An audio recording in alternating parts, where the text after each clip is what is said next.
Pakistan'ın Demirgazak günbatarındaky Hiber Pakhtunkhwa vilayatynyň Swabi etrafynda howa güýçleriniň türgenleşik uçary helakçylyga uçrady. 2 pilot yaralandy. Howa güýçleriniň resmiýetleri uçaryň pete gaçanda yanandygyny aýtdylar. Qazaqstanyň paýtagty Astanada harby akademiýalar we beýleki okuw jaýlary okuw ýylynyň tamamlanmagyny bellediler. Okuwçylar soňky jaň dawarasyna gatnaşdylar. Harby okuw jaýlarynyň uçurumlary bilim almagyny dowam etdirmek üçin ýokary okuw jaýlaryna girirler ýa-da goşun gullugyna alınarlar.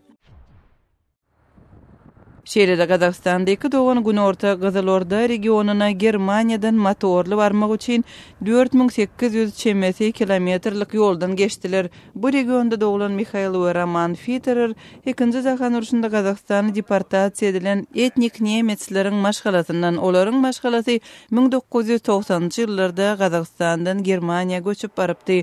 Olar Ýewropadan Merkezi Aziýanyň üstü bilen doglan ýerine barmak üçin 9 gün sarp etdiler. Gürjistanyň paýtagty Tbiliside 26-njy maýda bellenýän garaşsyzlyk gününe taýýarlyk görülýär. Şäheriň esasy köşesi ýapyldy. Goramaçylar bu ýerde sahnalary gurdy we harby ýaraglary ýerleşdirdi.